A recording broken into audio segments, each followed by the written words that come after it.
Hey everybody, welcome into Faith in Football. My name is Neil, and I have with me the one, the only. You know him, you love him, you followed the channel before, you've seen him before. My boy D Money. What's happening, D?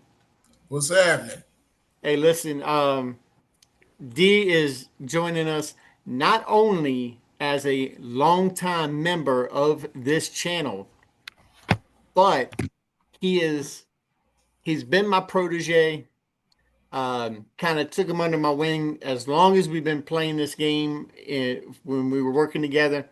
And I am very proud to say that he is coming to us as the defending champ of the ZIA 2024 Thunderdome League. So, D, congratulations, my man. Wanted to tell you here on the channel, congratulations. I'm very proud of you for winning Thank that. you. If I couldn't do it for the second year in a row, you the guy I wanted to have the title.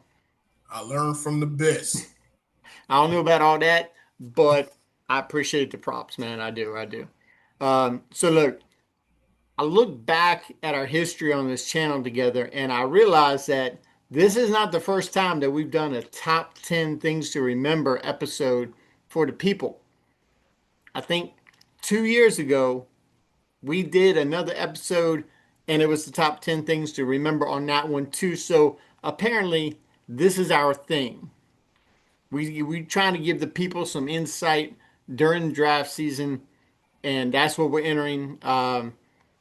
And this episode is going to be airing on the 31st of July. We're recording a couple days early because D's got a real job now, so we got to work around some scheduling difficulties. You know what I mean? But we're going to air this one on the 31st, and then we get into August, and everybody knows who plays fantasy football. August is draft month. That's when most of your drafts happen. Ours will be happening on the 2nd of September. So y'all make sure that you stay tuned for that. I'm going to have a lot more this season concentrating on my league of record. Actually, our league of records since D's coming back as returning champ. And I'm going to be kind of highlighting some boneheaded moves if people make them, some outstanding acquisitions if people make those, and then head scratchers if people just do some just totally crazy things with trades, which I hope that I've remedied that situation, but you never know. So before we get into the top 10 things, D, I don't know if you heard about it or not. The Justin Fields injury. Did you hear anything about this? Nah, I didn't know what happened to him. So, Justin Fields reportedly got carted off at practice with a lowered leg injury. Um, so, it's not deemed to Oh, be significant. It came out finally that it was a toe injury. Initially reported that his knee was hurt. Then they were like, well, why'd you take his shoe off? And so then everybody was speculating that it could be his ankle. And then it turns out to be from the last I heard, a toe injury, but it's not something that should be, you know, affecting his playing status for the upcoming season, but it's definitely something to keep an eye on. So, guys get hurt all the time in preseason and training camp, and stuff this early. I really don't put a whole lot of stock in it, but when your backup is Tyrod Taylor, you might want to think if you're thinking about drafting Garrett Wilson, you might want to rethink that, or at least at the bare minimum, keep an eye on Justin Fields' health coming up in this preseason. And just a programming note for all those watching, we are doing this via Zoom, and I'm running off of my wife's account. So as you can see, Mandy Triple down here, that is that's not me. So needless to say, I don't want anybody sitting there in the comments going, "Wait a minute, who is this Mandy?" No, I'm not. You know, identifying as whatever. I am Neil. So okay, I just want to get that out there and kind of get ahead of the story. You know what I mean?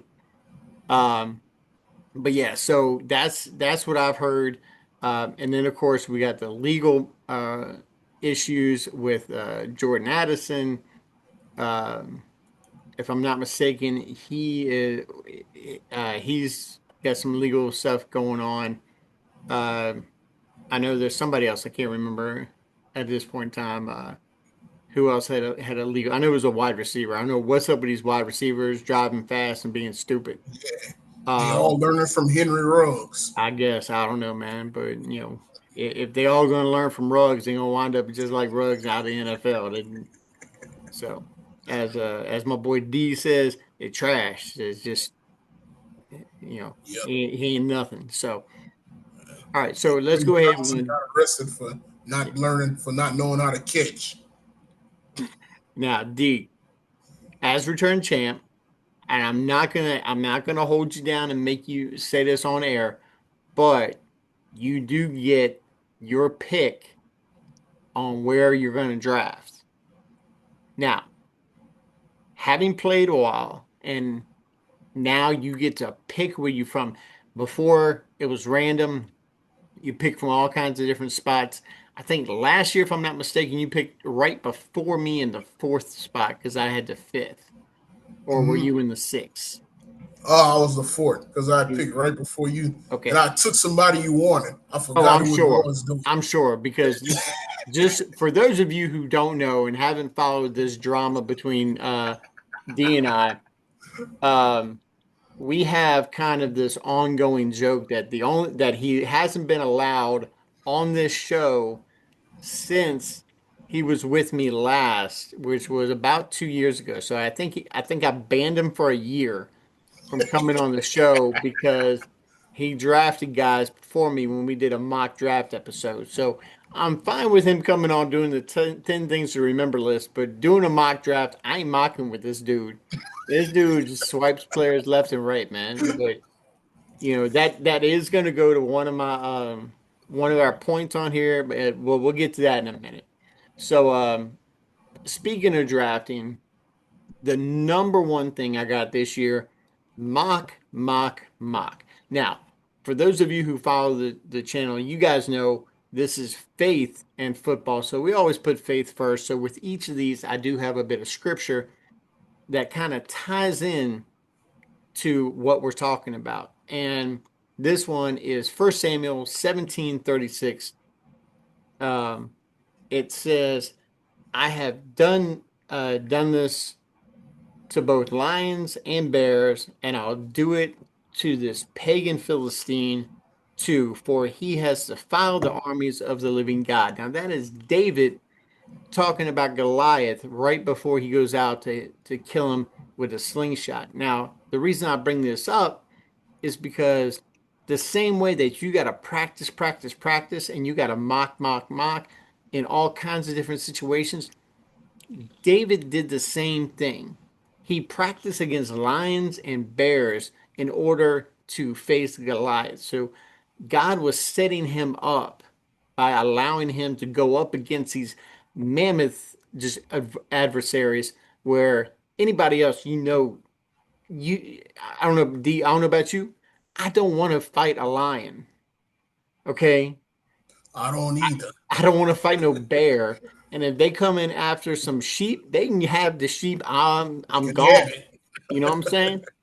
But David was made different. He was just built different. He was intended for something just spectacular in the defeat of this Philistine giant in Goliath. But I want everybody to remember that God puts you in position, and you might not know it at the time. D, you went through all this stuff when we worked together, and you dealt with a whole lot of stuff, but you kept your head where you were going to be. And now you're in a job that everything that you went through with our old workplace, it prepared you for where you at now. The same way that David got prepared by fighting the lions and the bears before he fought Goliath, before he fought the battle that he was intended to fight. You got to practice, practice, practice in mock draft too. Now, I'm not putting that on the same level as fighting a giant or, going through stuff at job, but this is the thing. I talk about him on the previous episode, on my first episode that I did about checking boxes. Is we want to just go through life and we want to just check boxes and we want to go through stuff, but we got to remember that God puts us in positions and we got to recognize that when it happens. So mock.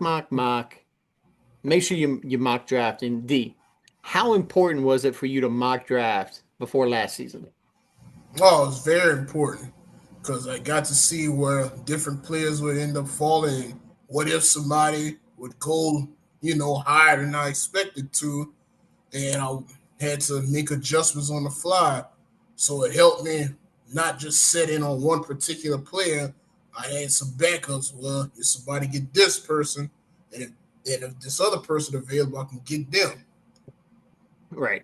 So here's my thing with mock drafting, guys, is some leagues that you play in, the position you're going to draft in. They randomize it before the draft. You have time to practice. So you got time, that you're going in the seventh spot in the 12-man league. So go out there, get get your practice in, and you can do it from different perspectives. You can do it with different strategies. So D, I'm sure that when you mock draft, you didn't take the same guys every time, right? No, no, I didn't. So how'd you do when you ran through it? Like you went QB, you went QB early, QB late, The wide first receiver time, heavy. yeah, first time I went, I did like my quarterbacks late, like maybe well I say late, so maybe like fifth, sixth round, something like that. But I did. I mostly want to stack up on my skill guys, like my receivers and running backs. So I did that. I did that first. Like I think I took like two or three receivers, and then I got my running back. Then I went quarterback. Then I got another running back. Right, you I got some. think You worked on depth pieces, like you yeah. you went wide receiver heavy because we play PPR, which for those of you who don't know is points per reception. And when I talk about ADP, that's average draft position. Um, and I mentioned this in my previous episode that come out before this one, is that this year I know that, and D, you can attest to this. I've treated my viewers as beginners for a very long period of time. Ever since I've started this, since 2020, when the pandemic came out, that's when I started this channel, and I've treated everybody as a novice. Well, here's the thing. With my boy D winning the championship, that kind of gave me a signal that, hey, people are rising up. They're kind of elevating their knowledge. So I want to try to grow you. So I can't grow you from the same place. I gotta treat you like you're growing. So I'm gonna grow with y'all. So I'm not gonna feed baby food to y'all right now. I'm gonna kind of start giving y'all some solid food. So sometimes I'm gonna say some things. If you don't understand, look, no problem. Hit me up down in the comments. Look, down the bottom, D is part of the community here. He's already subscribed, liked, shared, all that kind of good stuff. If you're watching this and you're new, great, welcome. I appreciate you, and I'm here for you just the same as I was in the years past. Um, but I don't want to go over anybody's head, and I don't want to lose anybody. So if you got questions, leave them down in the comments for me. All right. So here's the thing. We were talking about if you know your position. Well, in our league, there's only one person that truly knows the position that they're going to draft on, and that's a returning champ. In this case, D Money. Last year was me. I picked the fifth spot, and D randomly got the fourth. So this year, he's going to already know where he's drafting from, and that's very important. Now, here's the thing. Right now, as we speak, I'll tell you right now, from talking to him, he doesn't know exactly where he wants to pick because he don't know where he wants to go. Right, D? Right. So D, if I'm not mistaken, you're probably going to like bounce around a few different spots and see what kind of team you can build from different spots and see what team you like better. What fits your personality and your desire for your team build, right? Right. So just I tell you what, let's just say first round, let's just say the third overall pick. Now we all know that Jamar's off the board at usually the 101. I've seen a lot of Bijan as the second. I've seen a lot of Saquon as the second. I even saw Jahmyr Gibbs as a second after Justin Jeff, or actually after Saquon Barkley in one of the mock drafts I recently did, which put Jamar Chase in the third. That's Now surprising. you know that ain't gonna happen in ours. I already know. Okay, No, we that's not know happening. this. We know this. Okay, so let's just say you draft in the third position. Who would you take at the third position if, let's say, Bijan and Jamar, the top running back and wide receiver, are gone? What you Uh, going there? I thought about taking Justin Jefferson, but I don't know how JJ McCarthy gonna do with him. So I'd probably have to go with Derrick Henry if I was to be in that situation, because I know they're gonna run heavy offense between him and Lamar. So I know I'll be getting a lot of production out of him. Now, So I'll tell you right now, I don't hate the Justin Jefferson, and I can't bash you about the Justin Jefferson pick. I feel you on the concern with JJ McCarthy because, I mean, he technically is a rookie quarterback, even though he's a second year guy. Okay, he didn't get to play a single snap of regular season ball. He got hurt in the preseason. We didn't see him all year long. Um, Now, I did talk about this because he was one of my late round guys to target in my previous episode. So if you haven't seen that, go back and check that out. That one is called Checking Boxes. It talks about guys who check boxes on uh, on what we're looking for as far as draft picks go. But JJ was one of my guys, and it's because I see the continuity with the coaching staff, with the weapons that are surrounding him, and the fact that y'all, I'm unapologetically Washington Redskin fan. So my boy Jaden Daniels works out with a VR goggles and he uploads the playbook into those. Guess who else is doing that? JJ McCarthy. He's hmm, following the same training regimen that Jaden Daniels did. So if we can get even a part of the production that we got from Jaden Daniels out of JJ McCarthy, I'm down with Justin Jefferson at the third.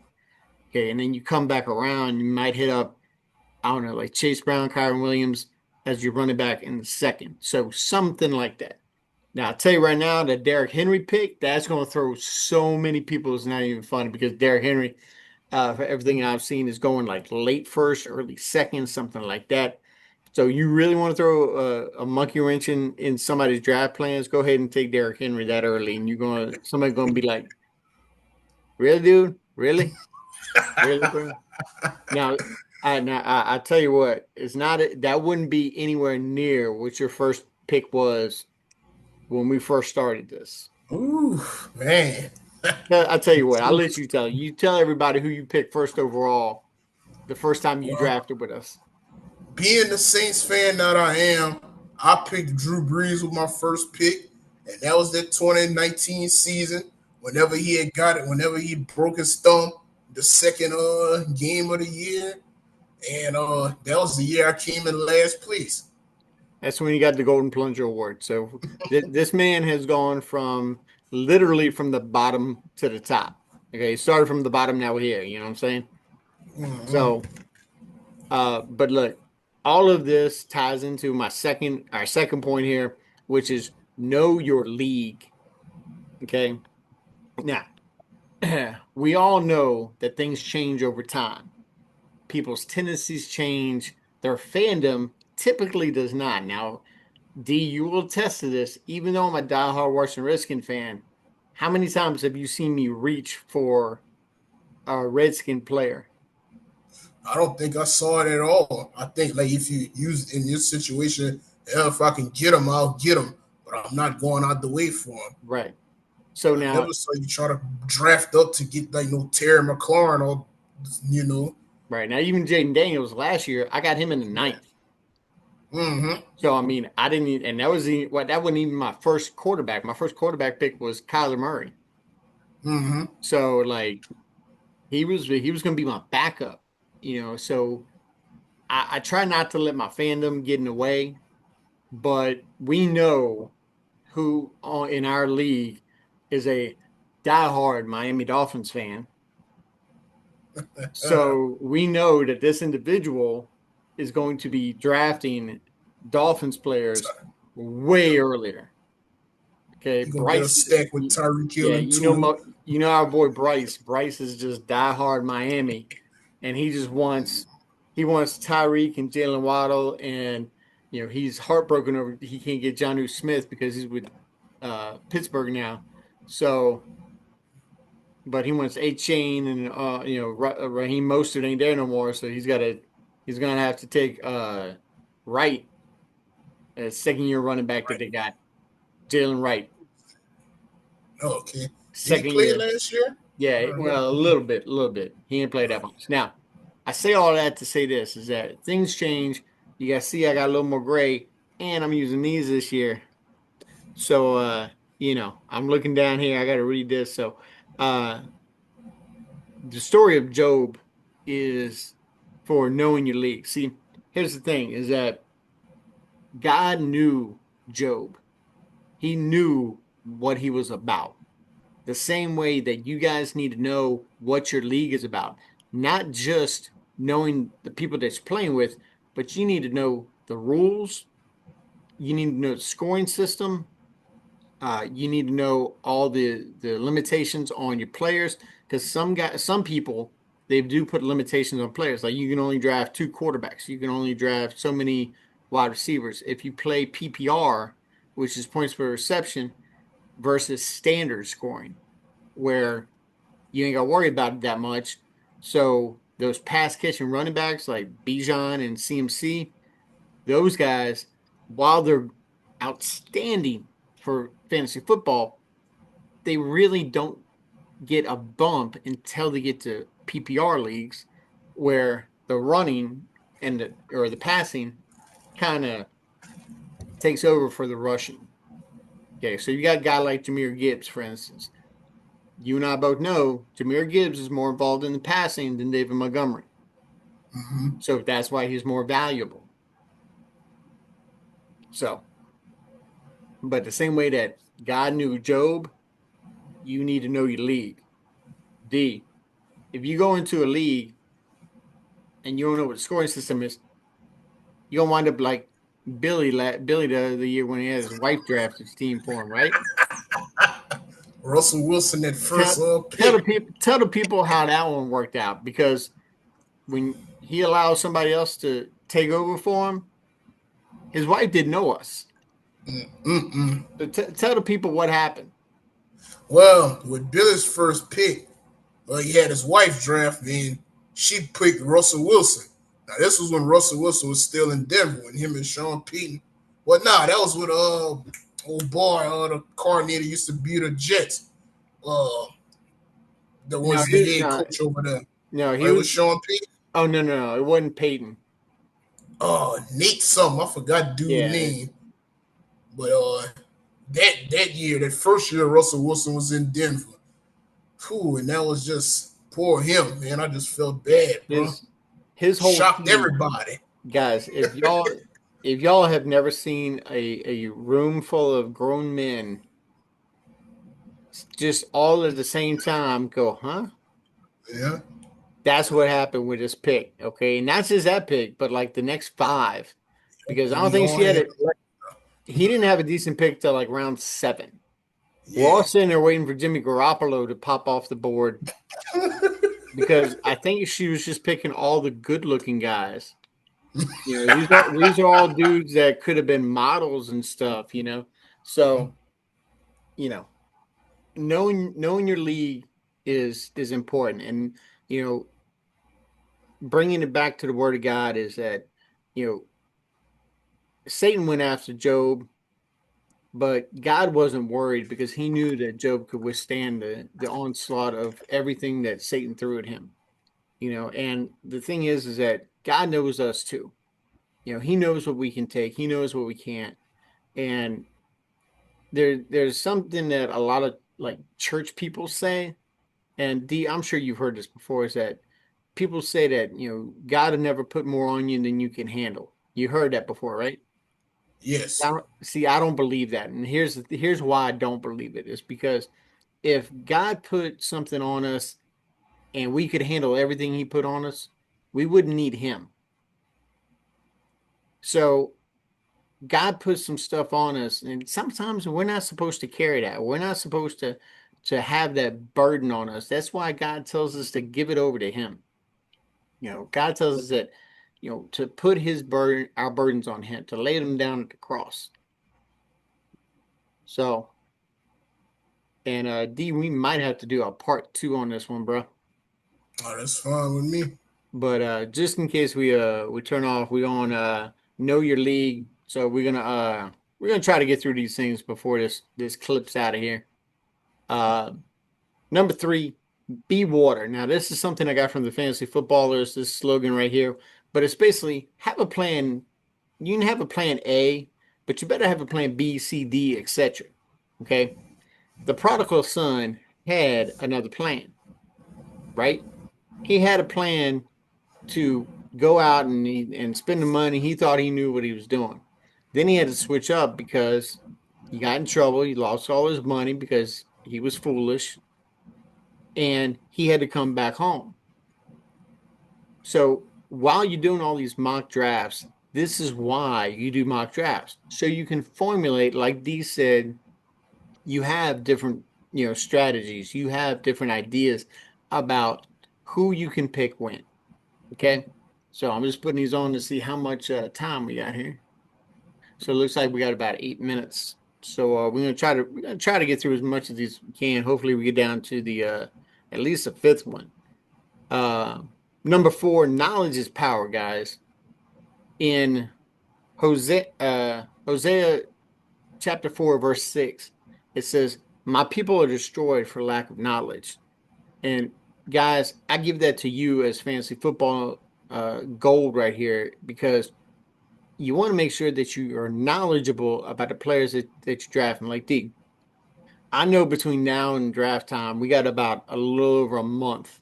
We got a month and a couple of days before our draft. I know between now and then, you're going to get brushed up on all these rookies, right? Right.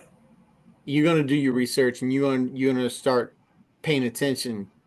And this is when your typical fantasy football players really start paying attention to people who they normally don't. The rookies, the guys who change positions. Now, I want you guys to remember, I'm also going to be putting out a coaches show to highlight coaches who have changed teams as well.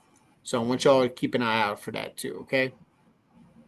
So D, knowledge is power, right? Right. Give the people a little bit of your knowledge that you gained through the years of playing fantasy football that they can take with them. Like what's a piece of advice that you would give to somebody who, let's say, they're just starting out? Well, don't draft. Don't just rely on somebody like on your favorite team. Don't draft them first. I made that mistake my first year. Big Saints fan. I drafted Drew Brees just because he was on the Saints. And another thing, don't go quarterback first. You don't want try to draft your skill position first. Just And like a, know a know this running back team or a wide system. receiver. Right. Draft running back, wide receiver, know your team system. Know the coaching style. Like if you gotta run first offense and you'd want to draft a running back on that team. So like, okay, you saying that, let's give people an example right quick. A run first offense, pick one. Uh, I'd say Baltimore or the Chargers. Okay, so for now, everybody knows Derrick Henry. Okay, now let's go to the Chargers. Chargers this year, they got a little drama going on right now because one of the injuries that we didn't cover was an eye injury from Najee Harris that he got on the 4th of July in a fireworks incident. Another JPP. So if Najee ain't able to go, or if he's restricted in any kind of way, they got a rookie of Mario Hampton, who I actually happened to draft in our rookie draft. I don't know if it was ours or one of the other leagues, but regardless, I got him on one of my squads, and I'm loving having this dude. This dude, I love his profile. I love the system that he's in, and like you said, if you have a rush first team and coaching staff, then you definitely want pieces of that run game. So I tell you what, here's what we're gonna do. We're gonna pause right here for a second. We're gonna make this part one, and then we're gonna get in and we're gonna burn through 5 through 10. Sound good?